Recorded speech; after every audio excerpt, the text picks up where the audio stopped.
Hey guys, it's exactly 30 days until Bathurst and we have a problem.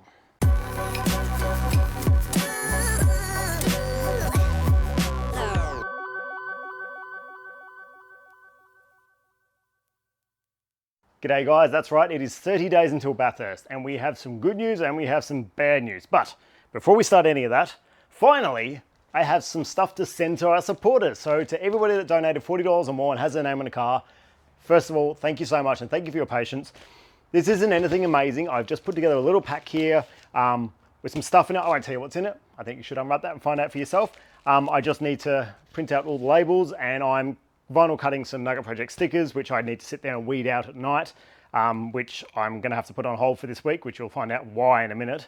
But yeah, you're gonna get one of these in the mail. If you haven't sent me your address, you've got to send me your address. I have a good 8 or 9 names in there with no postal address. You don't give it to me, I can't send this to you. So please send me your address and I'll get that out to you guys. So once again, thank you so much for your support. You can't believe how much this has helped. I'm still struggling for cash. People go, well, where's all the money going? Honestly, I should probably try and do a list of how much this is all costing, just getting the car ready, how much the event's costing, all that sort of stuff. It's a lot, you know, not by racing standards, but by you, me, normal people standards, it's a lot of money. Anyway, now let's get on to the news. So the car is looking good. We've got a lot of stuff done on it. So since we started this little year of getting things ready, and especially when we got kicked into gear for Bathurst. So we've got new drive shafts, fully rebuilt front brakes and back brakes. I just put in a new window net from the guys at, I think, Racer Industries, I want to say. Wayne Milburn Jr.'s other half runs it. Really good net too, by the way. I'll show you some footage of that in a second. Because they've now changed the regulations of window nets and they have to fit within a certain spec, and this fits perfect. So well done. Thank you for designing something specifically for XLs. It's great. We've got our new fitments on our oil catch cam. We've got our new Raceworks fuel pressure regulator. We have our new wheels, which you'll see down here. We have one fitted and they have buff tires by Craig at Trackside Tires. There's buffed those tires. We've got brand new buff tires in there, which will be great. I'm very looking forward to having them in there. Got the new suspension. We've got our new short shifter from Mish's XL Garage, which is fantastic. We've got our new heater thingy mabob, which I'm still got to make an adapter for. I've got a test print, which I need to finish up. We've got our knucker duct and cooling with a perspex, polycarbonate window. There's lots. Go back and watch the videos. You'll see what's happened in this car. Quite a bit has happened. And obviously the livery, which looks fantastic. So lots of good stuff. Very good. However, we have about 30 days until Bathurst. I looked and I probably have 6, maybe stretched to 8 days off in that time. So I have 8 days to work on this car before I have to go racing. But that's not just working on the car. That is also getting it to Adam to get him to set it up and corner weight it. Need to sort out an exhaust. We don't know if my mate Rob will be able to do the exhaust or not yet because he's very, very busy. He has about 5 cars backed up because one of the projects has taken a lot longer. Not his problem, it's the owner's fault, keeps throwing things at him. But he's got some amazing projects there and he's like, dude, I don't know if I'm going to get it done on time, which is fair enough because I threw it at him last minute. So we've got to figure out an exhaust. And then I need to take it to a track and make sure this all works. I haven't driven this car in 9 months. The last 2 times I've raced has been in other people's cars. So I need to make sure this thing works before Bathurst. I don't want to go winging it. So out of those 8 days, we're going to get all that done. And now the bad news. Okay, so anyone in the XL world will kind of know about this. For you guys that aren't in the XL world, let me explain what's going on. In the interest of making the Hyundai XL racing as fair as possible, they want to manage what can be done to engines and gearboxes, which is good. This is what we want. We want fair racing. So, you know, like the engine has to be standard. They can be blueprinted, printed and rebuilt to a specification. Problem is, in the past, some people have gone and have tweaked this and they've, you know, polished the inside of that port and done things to the engine just to give them that little bit of a gain. So they don't want any of that anymore. They want to make sure everything is exactly the same. Same with inside gearboxes. They want to make sure they're not shimmed up and like an LSD sort of thing going on. They want to make sure that the ratios are all exactly the same throughout all the different cars, and I think that is a really good idea. Now, to do that, when they do that, they get somebody to measure up all the inside and internal parts of the engine, and you know the gearbox now has to come out and go on a bench. They turn the input shaft, they measure the output shafts, they have to make sure that basically there's all sorts of tests to make sure it is a standard gearbox and a standard engine within specifications. Now I was under the impression that my car was good to go. I have a seal sheet that says this engine is sealed, and it is. It's got the metal tags in it. They're drilled. All the engine and the box is tagged and sealed, which hasn't been a problem. However, there's been a bit of hoorah coming leading up to Bathurst with some cars not being sealed properly. Now, this wasn't anything to do with the XL Racing Association. This wasn't anything to do with the drivers themselves. This was to do with different states and some engine sealers not completely either understanding the rules or thinking the rules are a bit different. Now, you can imagine some of these engine sealers deal with a lot of different categories, a lot of different rules. It would be easy for them to misinterpret or just have something else in their head. Unfortunately, I'm one of those guys. I didn't even think about it. I've gone, yeah, I've got a seal sheet. My car's logbooked. It's all done. And then I spoke to a couple of the, Shane from Hyundai XL Racing Australia, and I said to him, I'm going, look, I just want to make sure I'm all good. I sent him my seal sheet and he goes, unfortunately not. That wasn't done properly. Now, once again, not my fault, just one of those things, and I don't blame Hyundai XL Racing Association, Australia, Circuit XL Racing Association, whatever, there's a million of them, or any of the associations, or Motorsport Australia, any of that. Basically, my car is illegal, and I can't race at Bathurst unless I fix it. This is a problem. So basically, what the sealer did is he sealed it as a wrecker engine and gearbox. He thought that was fine at the time. I thought that was fine at the time. I heard of other cars that were sealed that under the wrecker rules. Apparently, that was never a thing. Myself and a few other people all thought that was a thing. I never thought twice about it. You know, he said, that's fine. I showed him, I mean, you could see the engine was a wrecker engine. 100%. You could hear it was a wrecker engine. So, unfortunately, my engine sealing sheet is invalid. I now need to fix this. What that means, I'm going to try not to cry here. I just got back from Phillip Island for a little family holiday. I found out about this on the weekend. It's now 3 p.m. on a Monday. I've got to work the rest of the week. I need to take out my gearbox. Well, first of all, I'm going to drain my brand new fluids, which I just put in the engine and the gearbox. Try and save them because there's about 150 bucks worth of fluids. Try and save them. I then need to take my drive shafts out, drop the gearbox out, put that on the bench. I then need to take the cylinder head off, which means obviously all the crap around that, the exhaust manifold, the induction manifold, unbolt that head, which I'll have to get a new head gasket. I've got one on order. I do have one over there, but I found a better quality one apparently. So I've got to take the cylinder head off. Then I've booked an engine sealer for Saturday. He's coming over on Saturday, but I don't think I've got any days before then, so I'm going to have to do it at night time and this afternoon. I can take the cylinder head off. I've got to take at least one valve out, I'm guessing exhaust and intake, so he can measure the ports and make sure it hasn't been ported weirdly or fettled with. Honestly, as soon as he looks at it, he should know it's a wrecker engine, but he wants to do it. I spoke to him on the phone, he goes, no, I want valves out. I said, look, that's fine, but once you see it, you'll know it has been unfettled. He goes, no, want it apart, fine. He's the boss. So, valves coming out, and that'll be on the bench, ready for him to measure up. Then I have to, drop the exhaust and everything away. I need to take the sump off so he can measure up the crank and make sure that's all good. And when he's here, he wants me to take a piston and rod out, but he wants to choose which one. I'm guessing because people could fettle with the others and not one, but he, wants to catch me off guard and he wants to tell me which one. That is fine. Once again, these are the rules. Please, nobody from Motorsport Australia, anybody ring me up and have a go at me for this. I am just venting about having to be in this garage late tonight, but this is the rules, and I've explained to everybody why this is happening. And I, once again, agree. This is fine. Nobody get angry with me. So, piston and rod has to come out. Everything laid out on the bench. That's fine. This guy will come on Saturday. I have to pay him to do this. He'll come to my house, and he is going to then measure up all the head, make sure that's all good. He wants me to supply the tools, so I have to go and buy a valve spring compressor and a ring compressor for the piston. So I'll go and do that this week, or try and borrow one from Street Machine, hopefully. And then basically I'll put the head back together, and then he's going to measure the piston and the con rod, make sure that's all good. Then I have to put that back in front of him, bolt that up. Then I have to seal the sump back up in front of him. So I have to use the sealant, screw it all up. I have to show him that that's done, and then he'll put the tag on that. Then I have to, new head gasket, bolt the head back on in front of him. So he has to watch that. Then he will seal the head, and then obviously the cam's got to go in. So then he'll seal the cams as well to make sure the cams can't be taken out, the head can't be taken off. Put that all back in.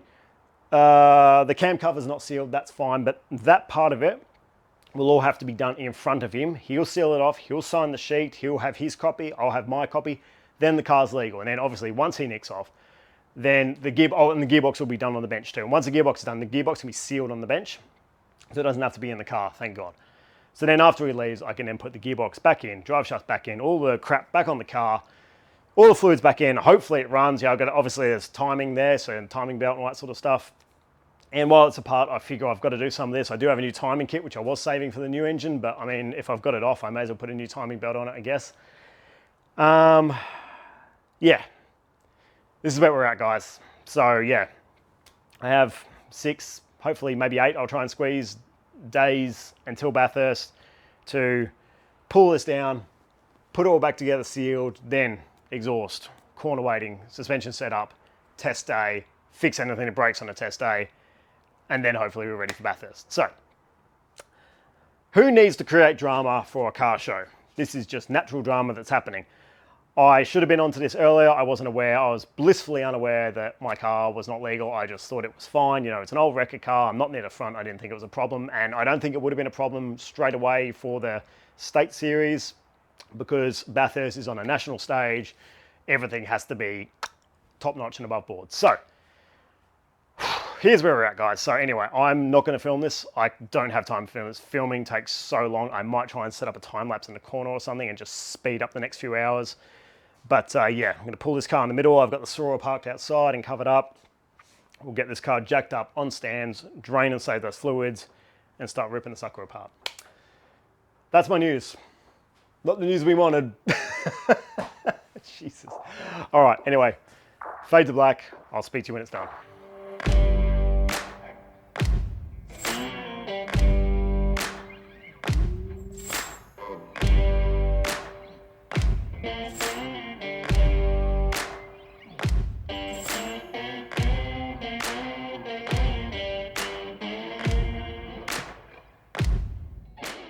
Okay, it is 8:15. We are done. That wasn't a fun process. So I haven't had the engine out this car in a while, and I kind of forgot 3 of the engine mounts are on the gearbox. Only 1 is on the engine. So I kind of had the impression, I'm like, well, I'll take the box off, leave the engine in, take the sump off. Problem is, if you take the gearbox out and leave the engine in, you have to put a stand under the sump because you've only got 1 engine mount holding it in. But this dude wants the sump off. So I'm like, okay, well normally I'd run a bar across the top of the engine bay, do a chain and hang the engine and then take the sump off. But he needs a head off too, and that's where the anchor points are. So I thought, screw it, and I just took the whole engine out. So I lifted the engine and the box out on the engine crane, pulled the box off, then lowered the engine down onto a couple of bricks and some blocks of wood. Took the head off, and the head's over on the bench over there. Then found some bolts and bolted the chain onto the engine mount and just onto the side of the block here. Lifted it up, and now I've got the sump undone. I've just done it back up with just 2 bolts so it doesn't leak everywhere, but the sump is ready to come off. All I need to do is just get a valve spring compressor to get the couple of valves out so we can measure them up. And that's it. So yeah, you kind of forget about lots of the little things in the engine bay too, like getting the drive shafts out is a nightmare. Those new drive shafts, they've got these little spring clips that hold the drive shafts in. Man, they did not want to come out. I started with this, no, bent that. Went to that, could not get them out. I ended up getting my 6-foot long pry bar that I used to pop ball joints off. And that just got them out. Holy crap, they were in there so good. It was insane. Anyway, that was like a fight for a good 45 minutes. Got them out. And then there's just so much stuff in the engine bay, obviously. Just all your pipes, all your stuff. I had to take my new fuel pressure reg out because I didn't want to damage it when I lifted the engine out. All the airbox, exhaust off, down the bottom. Yeah, anyway, all that stuff. So it's all out, it's all good. Then getting the head off. So getting the head off these things, it's not that bad, but you've got to use a long, I think I showed you when we did the engine teardown for the new engine. So it's a long hex to get in there. Unfortunately, one of the bolts was so tight. I was using a breaker bar this long with an extension on it. and I had to wedge my feet on the engine to stop it rotating, and it ended up stripping the head on the hex. Oh my God, I had a bit of a moment and just some heavy breathing. And then found a hex in the drawer, hex bit in the drawer that was a bit bigger, just a tiny bit bigger. Basically got it on top and just hammered it in the top. Got a breaker bar in it and it came out. I was so happy. I thought it was going to be the end. So that was a moment. That was definitely a moment. But anyway, head came off. Everything is pretty filthy in this engine. You know, this engine's done a lot of Ks, 250 odd thousand or something, compared to my new one, which is nice and clean. Now, you might be thinking, why don't I put the new one, get the new one sealed and put it in there?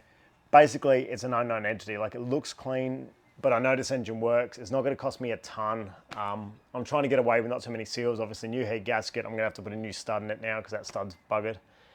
I think I'm going to have to do new drive shaft seals. I damaged one of the new drive shaft seal I put in. I damaged that, so I'm going to have to buy some new drive shaft seals. Yeah, I don't know. Like, the other head's not ready.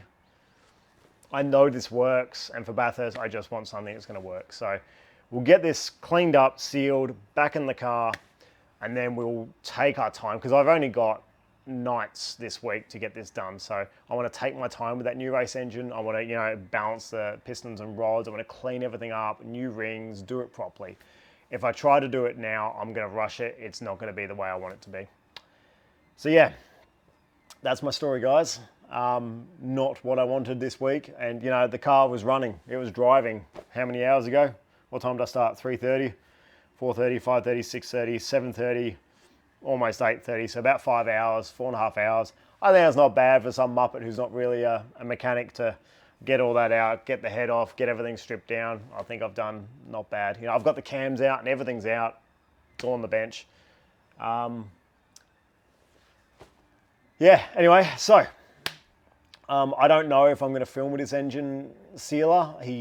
I'm not going to name names. He wasn't the friendliest guy on the phone. He sort of spoke to me like it was a burden on him to come and do it, which is a bit of a shame. I've dealt with other engine sealers, been a really friendly guy. This guy is somewhat local and he was available, so I'll get him down. If he is friendly on the day, maybe I caught him at a bad time when I rang him. If he is friendly, I'll see if he wants to have a chat on camera, but if not, we'll get him or another engine sealer back when we do the new race engine, and we'll explain all of this. I'm going to collaborate a little bit with Sarah, Circuit XL Racing Australia, and we're going to do some videos explaining some of these rules and regulations to try and make it easier for people getting into the sport, or people in the sport are not too clear on the rules. But that's the story for another day. I'm going to chat to those guys and we're going to try and do something. That's my contribution to Circuit XL Racing. Try and clear up some muddy waters and try and make it easier for everybody to understand without having to read a 50-page document. You know, you can watch the video, we can talk to the experts, we can talk to everybody, try and make it a nice, simple thing that's really cut and dry. So that's kind of my plan, but that's something for the future. Anyway, sorry, this is a long video of me just talking, but you guys need to kind of see what's happening before Bathurst. Anyway, next video, we'll get all this back in the car and I'll explain to you how it all went. And I have a lot of cleaning to do this week because everything is filthy. I don't know if you guys remember this clutch when it went in a few years back and it was so shiny and lovely. Look at it now, bloody filthy. So I'll wash all this down and we'll get it back in the car. Anyway, thanks for watching, guys. We'll be in touch soon. And please, if you haven't given me your address and you've donated, give me your address so I can post out those things. I don't know if it's going to happen this week just because I'm going to be doing this at nights after work, but it will happen soon. So thank you for your patience, guys, and we'll see you in the next episode.